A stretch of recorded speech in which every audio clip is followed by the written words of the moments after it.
Oke, bismillah, assalamualaikum warahmatullahi wabarakatuh. Ya, adik-adik gimana kabarnya? Mudah-mudahan sehat selalu ya adik-adik. Alhamdulillah, kita bisa ketemu lagi. Kali ini kesempatan kita untuk membahas soal tryout terakhir ya dari Bantul. Untuk literasi sains yang bilang banyak kemarin tuh sulit banget. Ya nggak sulit banget lah ya, sulit atau enggak, tapi nilainya emang pada menunjukkan kesulitan sih ya. Nah, kita bahas sesulit apa soalnya. Ya, kalau saya nilai dari soalnya memang sulit sih enggak, cuman tricky ya, banyak jebakan. Dan ada soal yang jawabannya juga lebih dari satu, entah kenapa. Nanti kita cek ya. Oke, kita langsung saja bahas dari yang nomor pertama ya. Nomor yang pertama. Nah, di sini adalah contoh adaptasi yang ditekankan adalah kamuflase dan mimikri. Nah, kamuflase, mimikri, kalau adik-adik sudah belajar, harusnya tahu tuh perbedaannya di mana, ya. Kamuflase itu kamuflase, kamuflase itu ya, ciri fisik itu sama atau menyerupai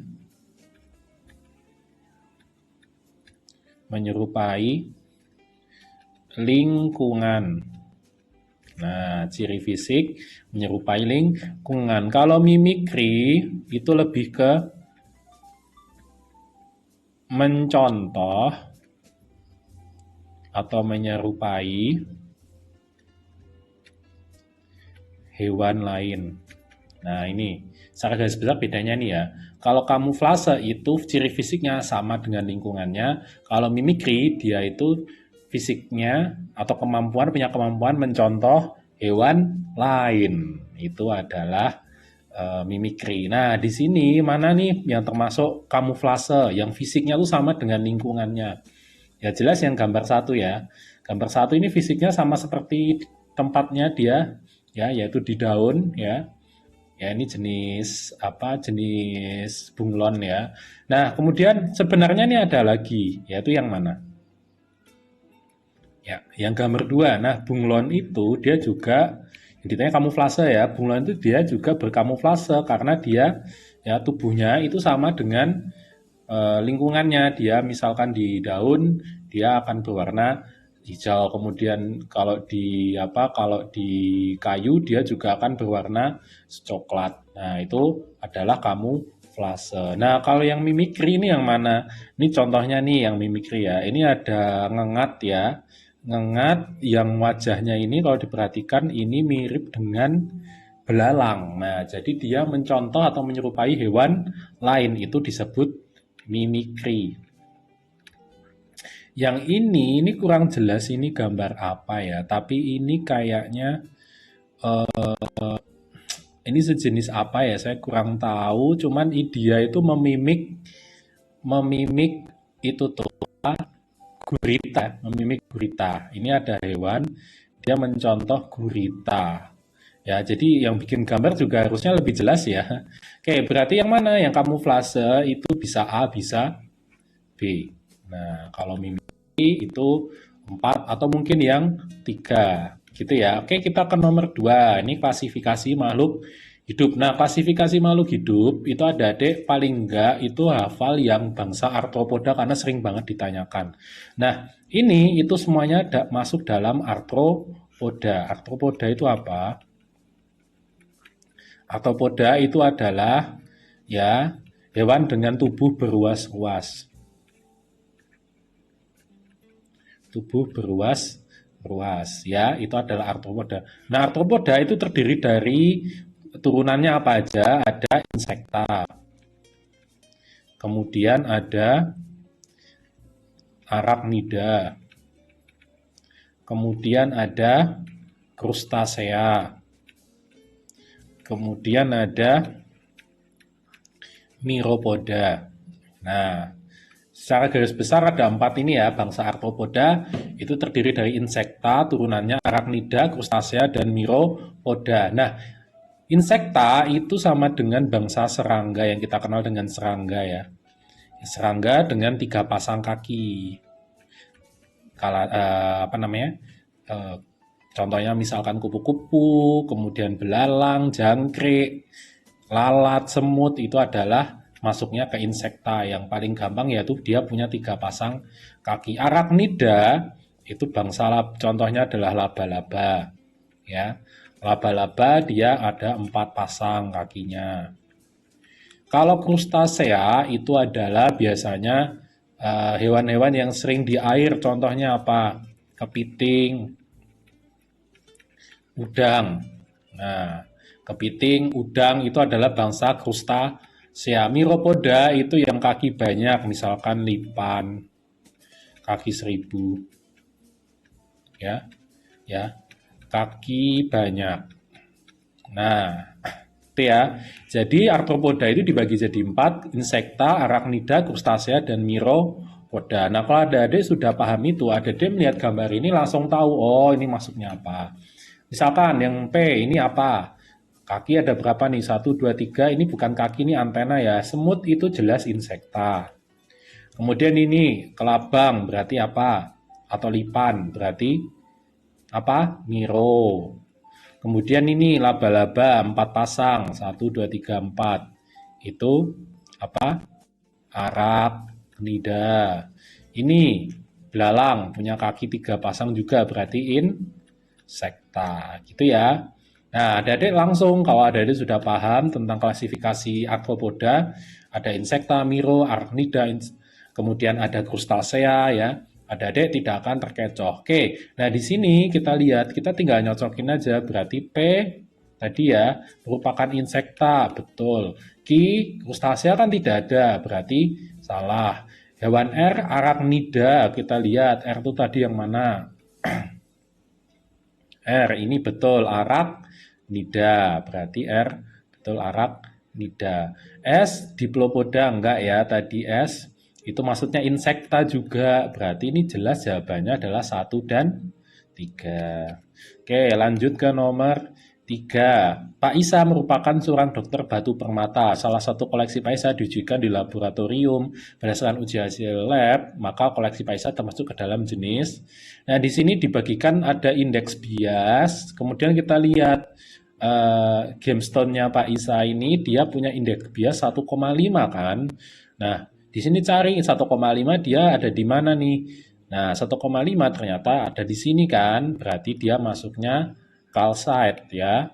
Nah, hanya seperti itu ya, simpel aja. Oke, kemudian nomor 4. Nah, ini tentang ya molekul unsur dan senyawa. Apa bedanya molekul unsur dan senyawa? Kalau molekul unsur contohnya O2, H2, kemudian AU, Na. Nah, paling gampang molekul unsur, berarti dia hanya terdiri dari satu oksigen, hidrogen, emas, natrium. Nah, itu hanya satu unsur kan. Paling gampang itu dilihat huruf besarnya ya. Hanya satu huruf besar. Nah, kalau yang senyawa itu dia adalah gabungan dari 2 unsur yang berbeda ya. 2 unsur yang berbeda. Contohnya apa? H2O, kemudian CO, kemudian natrium klorida. Nah, di sini kita lihat ada 2 huruf besar kan. Nah, berarti ini adalah apa masuknya? Ini masuknya adalah senyawa. Mudah ya dipahami.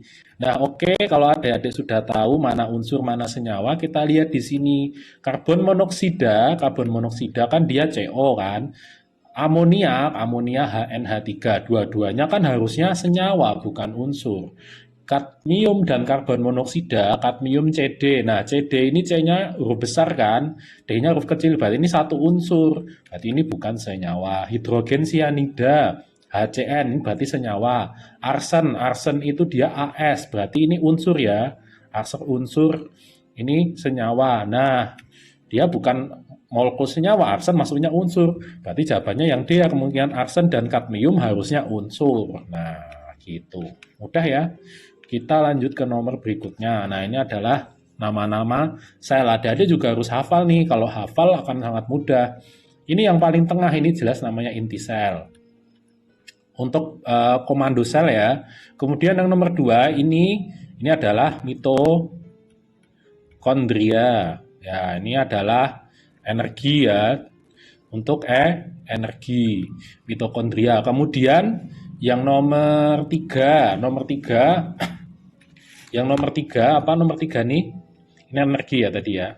Yang nomor tiga ini yang hanya ada di daun atau tanaman ya. Apa tuh?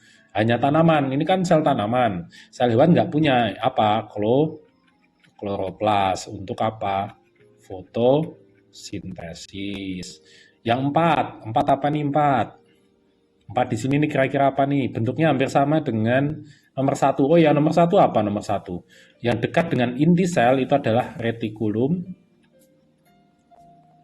endoplasma atau RE ya. Nah, RE.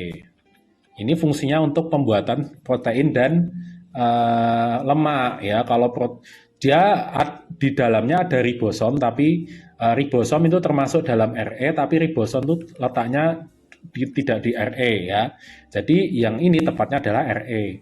Kemudian yang nomor 4 itu yang mirip-mirip RE tapi tidak dekat inti sel, namanya adalah badan Golgi. Nah, badan Golgi ini fungsinya untuk ekskresi ya atau pengeluaran zat sisa. Nah, gitu.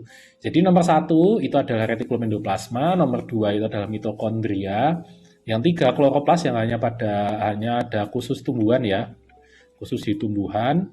Itu untuk fotosintesis karena hewan tidak fotosintesis kan, badan Golgi yaitu untuk ekskresi. Nah, yang ini adalah yang gede banget ini itu adalah vakuola. Seperti cairan ini ya, untuk tempat cadangan makanan, tempat air dan makanan. Nah, kalau di hewan dia juga punya vakuola, cuman vakuolanya kecil banget. Hanya di sini-sini nih, bulat-bulat biru tuh biasanya dia vakuola. Oke, nah kalau yang di luar ini namanya sitoplasma. Kemudian, ya itu saja ya adik-adik ya. Yang cukup yang sering banget keluar tuh ya badan Golgi ini untuk ekskresi, kemudian kloroplas, kemudian yang jelas ini mitokondria ini ya, primadonanya sel itu untuk energi dan pernafasan ya. Kemudian RE itu yang ada di dekat inti sel itu untuk sintesis protein dan lemak. Oke, nah kita bisa melihat berarti bagian satu itu harusnya apa? Bagian satu itu harusnya retikulum endoplasma ya, retikulum endoplasma bukan apa? Bukan ribosom. Bagian nomor 2 itu betul mitokondria, penghasil energi. 3 tidak ada vakuola kan, ini harusnya kloroplas ya, salah.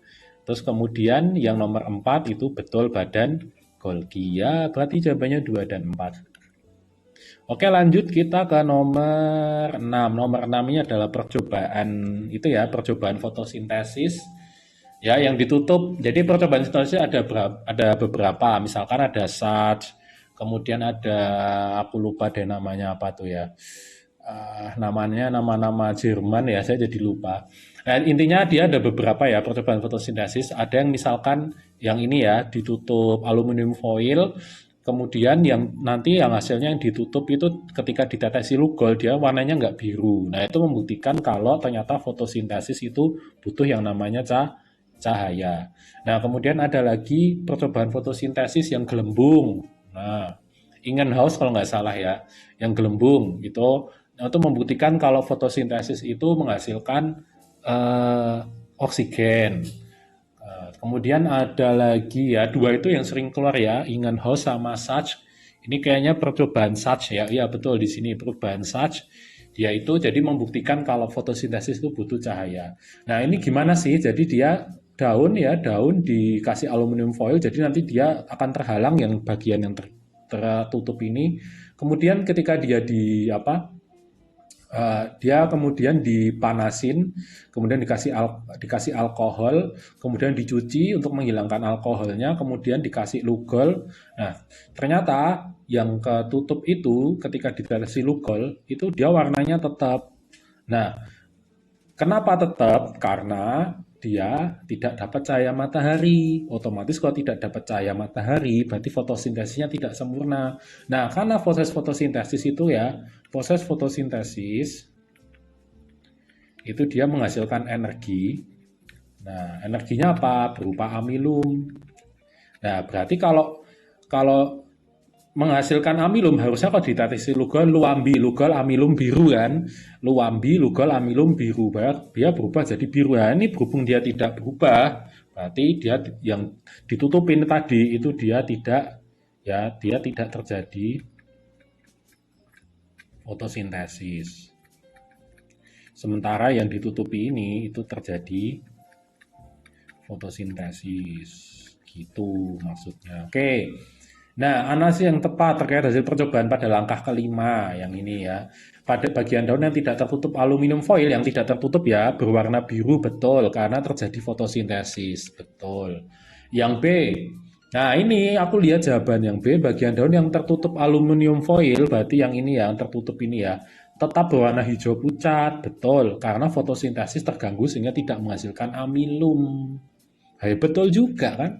Ya jawabannya ada dua. Jadi banyak nih jawabannya ada dua soal ya, sudah dua soal yang jawabannya ada dua. Nih gimana nih pembuat soal Bantul ya, ayo koreksi introspeksi. Ya. Oke, nomor 7 ini mengapa ikan-ikan di sungai Cilengsi mati. Nah kita lihat di sini ya, di sini kita lihat yang ditanya apa sih, yang ditanya itu interaksi abiotik mempengaruhi biotik, kemudian biotik dan biotik. Berarti ya yang ditanya itu abio ke bio. Yang pertama, yang kedua sesama bio. Nah, abio itu apa? Atau abio itu berarti benda mati atau bukan makhluk hidup. Berarti kalau bio itu benda hidup atau organisme. Nah, contohnya hewan, tumbuhan, manusia itu bio. Kalau yang abio contohnya pasir, udara, cahaya itu adalah abio, yang dia mati. Nah, ini interaksi abio sama bio, berarti yang satu mati, yang satu hidup. Yang mana nih? Keberadaan limbah, limbah itu kan abio. Ya, mengakibatkan ikan-ikan itu bio. Nah, berarti ini abio, interaksi abio dengan bio, berarti ini jawabannya. Kemudian yang kedua, kita cari yang bio sama bio. Terpaparnya tanaman yang menyebabkan karbon dioksida. Lah ini karbon dioksida kan abio. Berarti ini otomatis salah. Kan kita nyarinya yang bio-bio nih. Ikan terpapar limbah B3. Ikan terpapar limbah B3 yang dikonsumsi manusia. Maksudnya ikannya ya ini ya.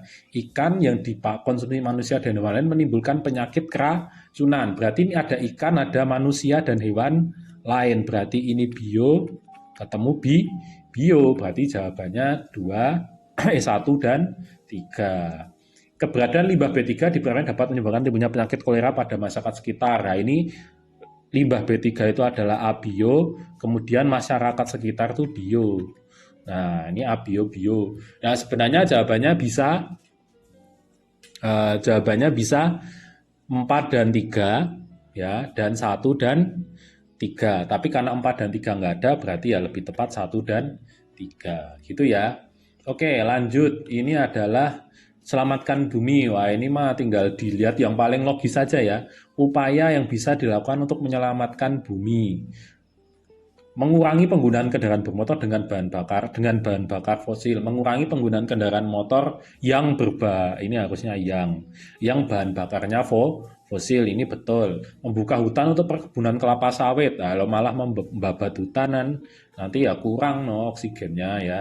Kemudian melakukan penambangan baru, menambang salah. Menutup industri-industri rumah tangga agar tidak mencemari lingkungan dan mencegah. Kalau industri semuanya ditutup, itu nanti gimana?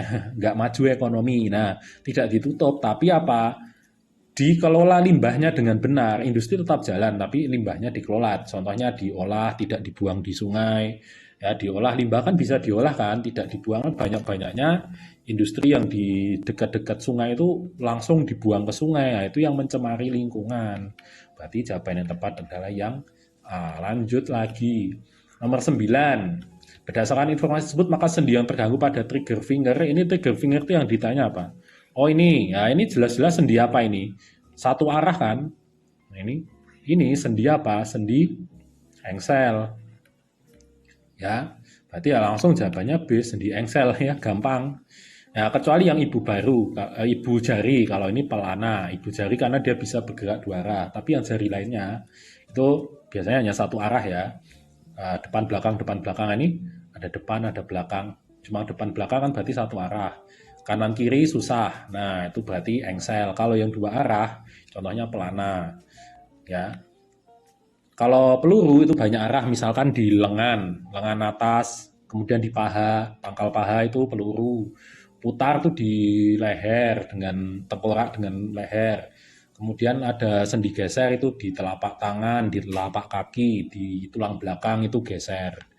Nah, gitu. Sendi harusnya sudah bisa karena SD sudah pernah.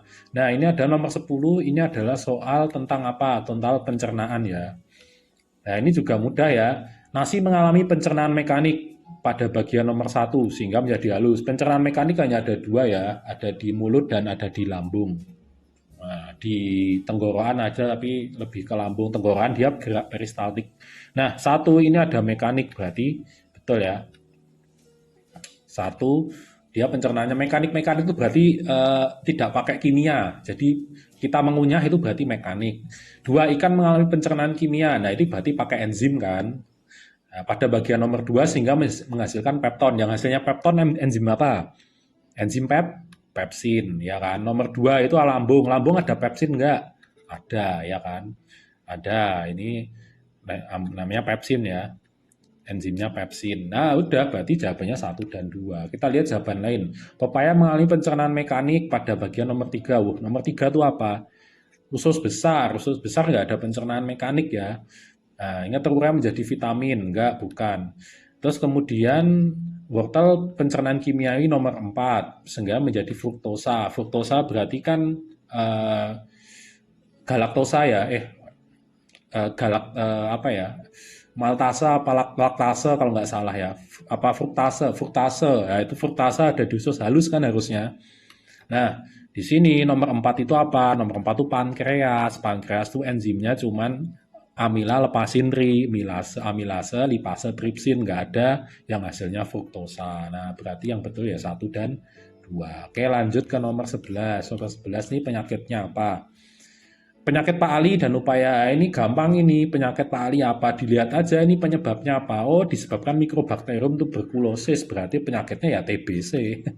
Gampang nih. TBC kan penyebabnya mikrobakterium tuberkulosis. TBC aja kepanjangannya tuberkulosis, oh, ya kan? Oke, nomor 12.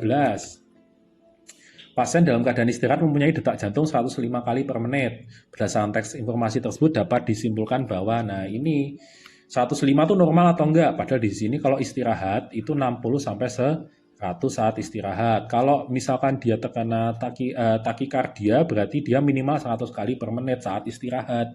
Nah, ini 105 kali per menit itu waktu istirahat. Berarti dia tidak normal. Berarti ini salah AB ya. Yang betul cuma CD kan. Takikardia betul, ini juga betul, tapi ini bagian-bagiannya betul nggak? Yang C, sehingga bagian nomor 5, ini nomor 5 ini paru-paru ya. Kurang oksigen karena bagian nomor 2, bilik kanan ya, kurang maksimal dalam memompa darah. Ini yang 2 namanya bilik kanan. Nah, bilik kanan, yang 4 ini bilik kiri. Yang 1 sama 3 serambi. Nah, bilik kanan itu tugasnya memompa oksigen, Mo. Nah, bukan. Bilik kanan itu fungsinya CO2, memompa CO2 ke paru-paru, ya kan? Ke sini nih, nah sampai sini nih paru-parunya ditukar jadi oksigen. Nah, berarti salah. Dia kekurangan oksigen bukan karena nomor 2 kurang maksimal memompa darah. Nah, yang mana? Berarti jawabannya yang D. Bagian nomor 6. Nomor 6 ini apa? Ini berarti ini seluruh tubuh ya. Tubuh ya. Ini adalah ini maksudnya ini adalah apa namanya? Pembuluh-pembuluh kapiler yang ada dalam tubuh ya. Nah, ini maksudnya seluruh tubuh. Ini juga seluruh tubuh. Seluruh tubuh. Nah, seluruh tubuh kekurangan oksigen karena bagian nomor 4 kurang maksimal. 4 itu apa? Bilik kiri ya, cocok. Bilik kiri kan dia memompa O2 kan. O2 ke seluruh tubuh. Nah, berarti nomor D itu betul.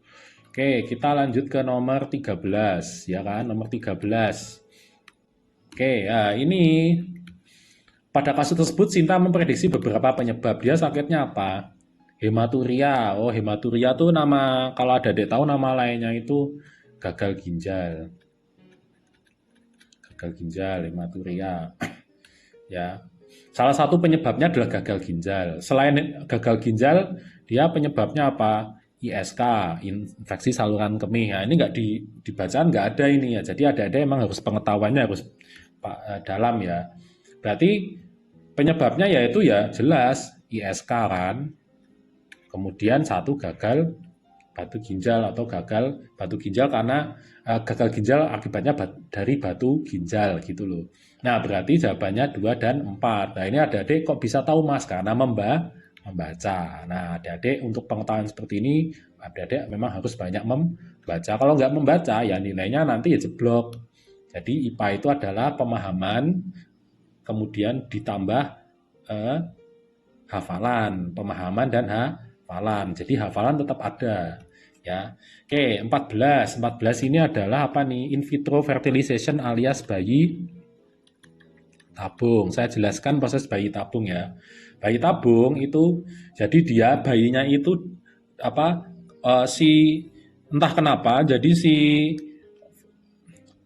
sel telur sama sperma itu dia sulit jadi kalau itu dia terjadi di dalam tubuh. Jadi sel telur sama sperma itu sulit membuah atau sulit melakukan fertilisasi itu jika terjadi secara normal. Makanya bayi tabung itu fertilisasinya itu dilakukan di luar rahim.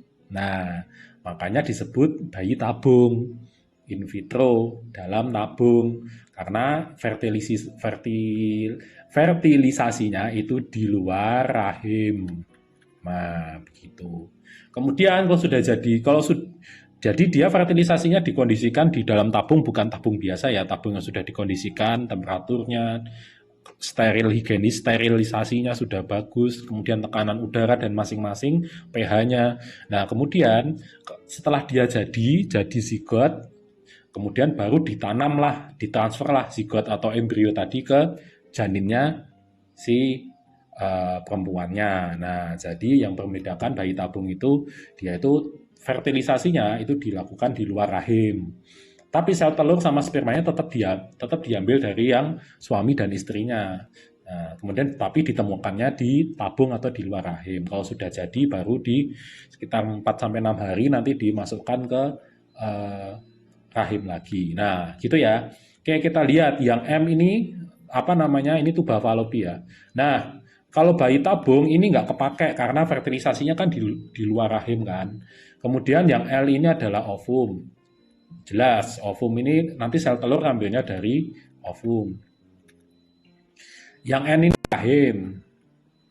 Ya, yang K ini vagina. Ini jelas enggak ya? Ini enggak dipakai. Ya. Jadi tuba falopi sama vagina nggak dipakai. Nah, proses nomor 1 dilakukan pada bagian K. Ya, K tadi kan tidak dipakai kan. Nomor 1 dia harusnya yang L ya, bukan di K. Proses nomor 2 dilakukan pada bagian L. Pengambilan sel telur di L. Betul ya, sel telur ada di ovum. Ini betul.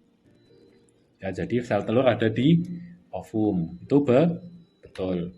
Oke, kemudian proses nomor 4 terjadi pada bagian M. Proses nomor 4 terjadi pada bagian M. Bagian M tadi tuba falopi. Nah, ini jangan terjebak. Betul kan? Memang sel telur sama sel sperma tadi ketemunya di tuba falopi. Tapi kalau bayi tabung dia tidak di sini, sementara di luar rahim. Nah, berarti ini juga salah. Berarti kemungkinan jawabannya 1 dan 4. Proses nomor 5 terjadi pada bagian N. N ini rahim ya. Nah, sehingga embrio menempel. Ya, transfernya dia langsung ditransfer ke embrionya. Berarti jawabannya 1 dan 4. Ya, lanjut nomor 15. Jadi untuk part 1 kita sampai nomor 15 dulu ya. Ini sudah 30 menit ya. Itu videonya kelamaan. Nah, ini ada 2 buah jeruk ya. Yang satu lemon biasa, satu jeruk mandarin. Nah, Pak Danu tuh dia pengen menghilangkan lemon biasa dengan mandarin. Ya, daging buah kuning bersifat dominan, berarti kuningnya itu dominan. Yang oranye ini ya dia sifatnya resesif. Ini sifatnya dominan ya. Yang K itu resesif. Rasa manis dominan, rasa masam itu resesif. Nah, ini yang ditanya dia pengennya apa? Dia pengennya itu memperoleh tanaman jeruk yang sifatnya seperti jeruk mandarin. ya kan? Berarti kita asumsikan dia itu pengen oranye dan manis, ya. Dia pengen apa? Pengen oranye.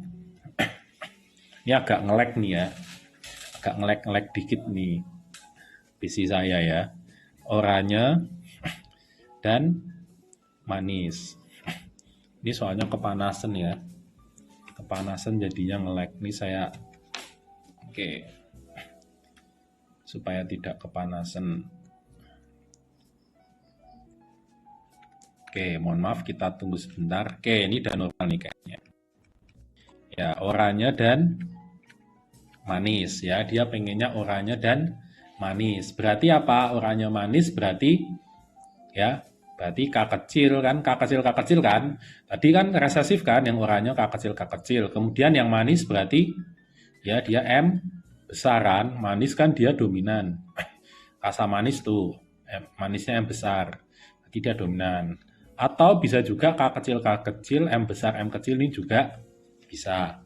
Intinya, yang K ini harus kecil, yang M ini bisa besar-besar atau besar kecil. Nah, makanya ini sama-sama oranye manis. Gini kan, ini K-nya kecil ya. Nah, oke. Nah, kalau kita lihat di sini, F1 itu dia alelnya seperti ini ya. K besar K kecil, M besar M kecil. Kemudian Pak Danu menyilangkan sesama keturunan pertama, yaitu KK, MM yang sama. K kecil, K besar K kecil, M besar M kecil. Kaki mami. Nah, kaki mami disilangkan dengan kaki mami. Nah, kalau ada adik hafal perbandingannya dengan alel yang heterozigot kayak gini disilangkan dengan heterozigot hibrid, itu perbandingannya pasti berapa? Kalau beda-beda kayak gini, disilangkan sesamanya, perbedaan pasti apa? 9 banding 3 banding 1. Nah, ada-ada nggak usah ngitung, pakai rumus cepat ya. Berarti 9 banding 3 banding 1. Nah, yang 9 ini apa? Yang 9 itu yang ya, 9-nya itu adalah yang dominan semuanya. Nah, berarti yang mana? 9-nya itu berarti nanti kuning manis. Terus 3 di sini apa? 3 di sini itu yang satu dominan, yang satu resesif. Misalkan kuning masam. Yang di sini kebalik.